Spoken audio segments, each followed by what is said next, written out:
middle of it. The smartly that our dear were grave, this woman that we in folly found.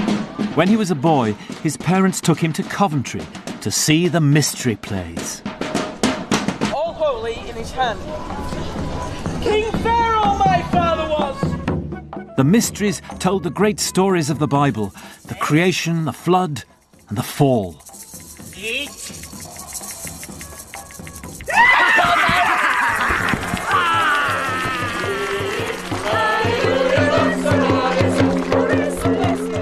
They were simple tales, which everyone knew, but they opened up the deepest feelings.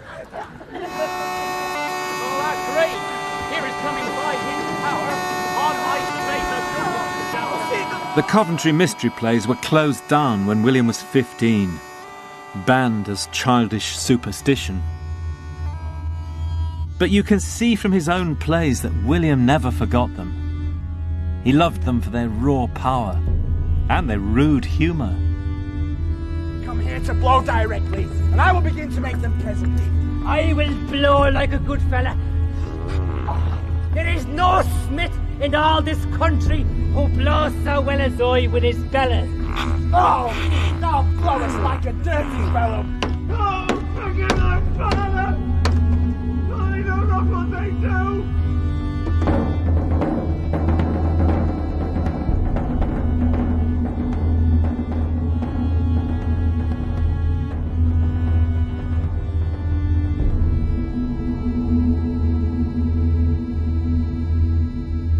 Lord Christ, think of me when thou shalt be in thy kingdom.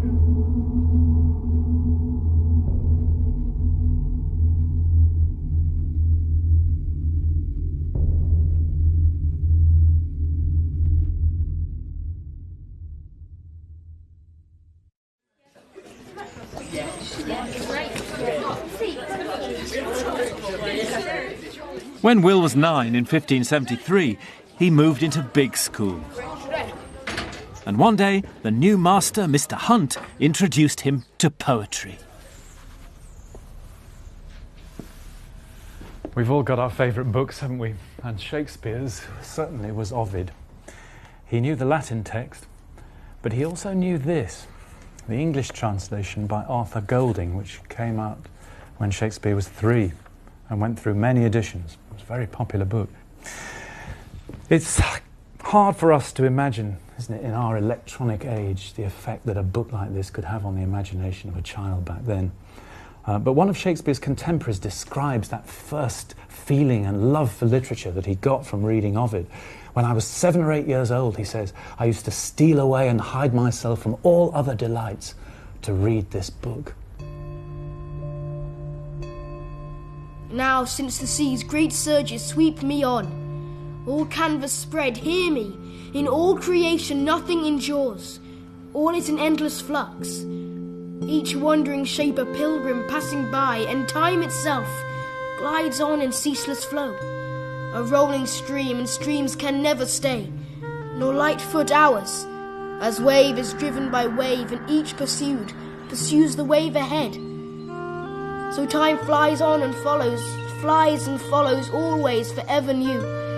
What was before is left behind, what never was is now, and every passing moment... Born in a time when religious certainty had gone, was this the moment when William realised that poetry could fill the void?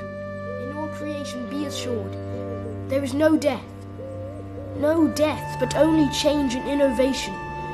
What we men call birth is but a different new beginning. Death is but to cease to be the same. Perhaps this may have moved to that, and that to this, yet still the sum of things remains the same.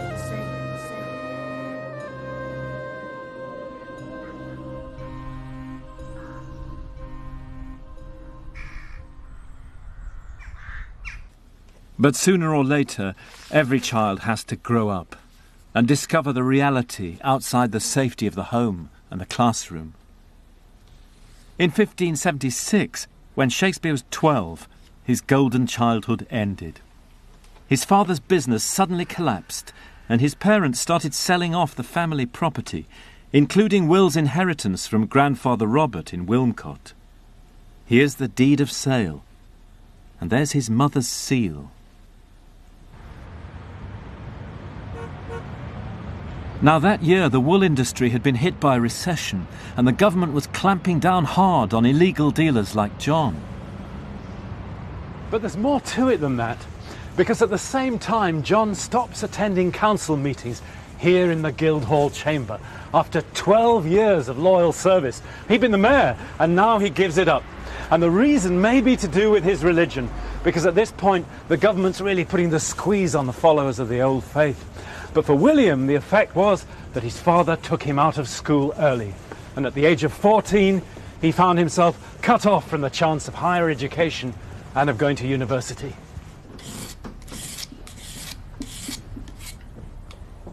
According to a 17th century diarist, Will had to work for his father at home. Quite a come-down for the boy who'd fallen in love with Ovid. So leather comes in many different guises then, Mark. Certainly does. Shakespeare talks about chevril, which is kid skin, isn't it? He uses it as a metaphor for somebody's conscience that stretches like a piece of chevril, from an inch narrow to an L wide. Now tell us about the property of the kind of leather that can do that. Well, once again, with these smaller species of animal, like goat, calf, kid, the leather that results is actually really quite flexible. I mean, if you see that, that'll stretch, and you see how it's staying there. So if somebody had a conscience of that nature, you'd have to be careful, I think.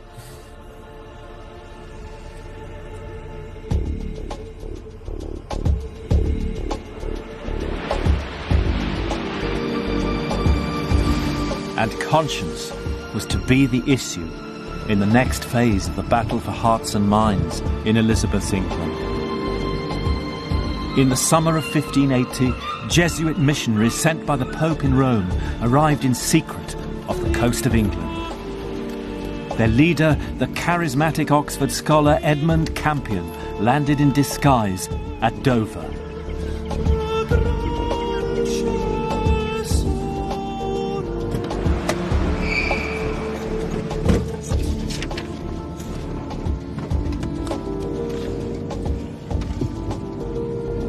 Campion arrived on the 12th of June here in Dover, disguised as a gentleman. But Elizabeth's port police knew who was coming, and they had artists' impressions based on the descriptions of double agents who'd penetrated the Catholic colleges in Reims and Rome. And they actually picked Campion up and interrogated him for a while. Then they let him go.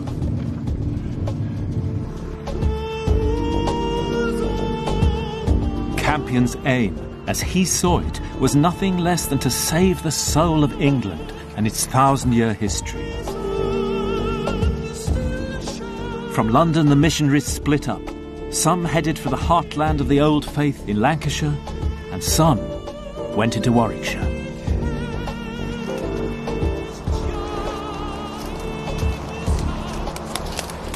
From the reports of Elizabeth's spies, we can trace their route on the back roads through the Forest of Arden. God, it's a huge moor. They stayed here with the Catesbys at Lapworth. And with the Grants, John Shakespeare's business partners near Snitterfield. And in the Ferrers' house at Baddesley Clinton.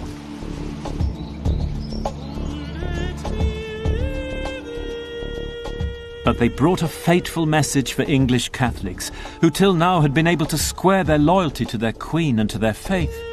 It was now a mortal sin to go to Protestant church. The time for compromise was over.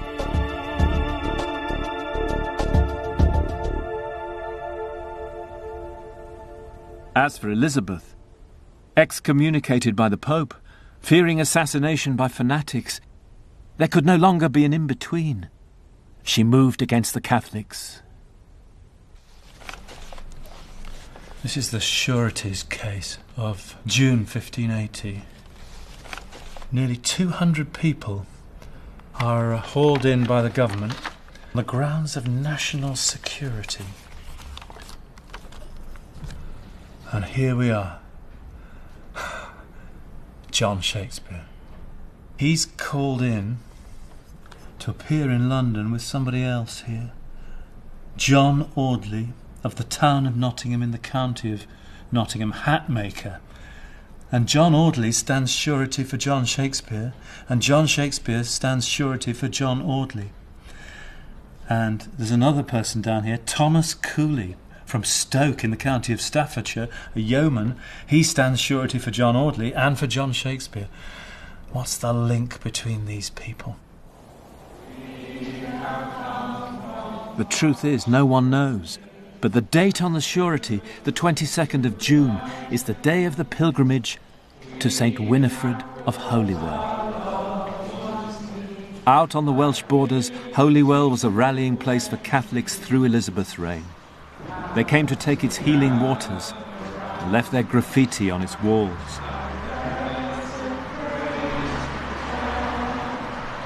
It's the only pilgrimage in Britain which has survived unbroken from before the Reformation. Was this where John was that June? That's just a hunch, I admit. Except, that is, for an extraordinary discovery made long ago, of all places, in the roof of the Shakespeare's house in Stratford. A mysterious document now lost, in which William's father named his patron saint, Winifred of Holywell. In April 1757, a workman up here in the attic discovered a small paper booklet.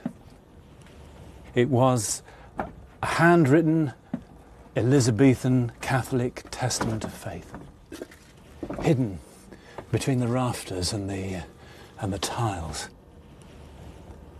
What they didn't know, and what we do, is that it was actually copied from the contract, the Testament of the Soul, composed in Italy, which was brought in by Edmund Campion's Jesuit mission, and it bore the name of John Shakespeare.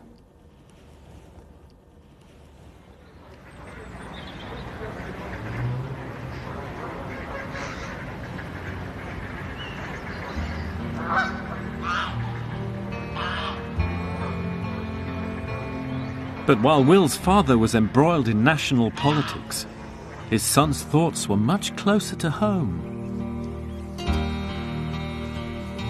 Will was 18 in 1582, and like any boy in his late teens, his thoughts turned to love. That summer he was reading the hot book of the year, Tom Watson's new collection of English love sonnets, and he was hoping to practice them on the daughter of a Shottery farmer, a business partner of his dad. She was 8 or 9 years older than him, and her name was Anne Hathaway.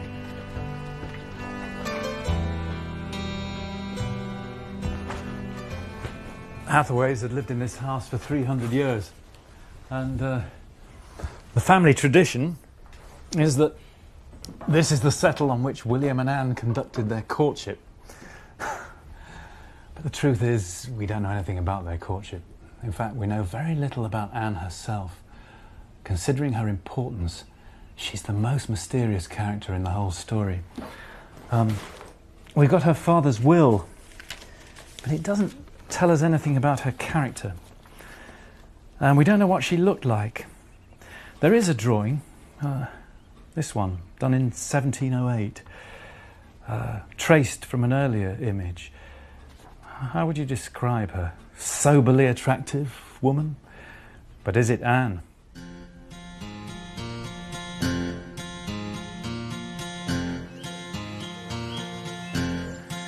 So often in the search for Shakespeare, we can only talk in maybes. But on the afternoon of Tuesday, November the 27th, 1582, we know exactly where he was. He was here, walking past the tomb of King John in Worcester Cathedral, down the South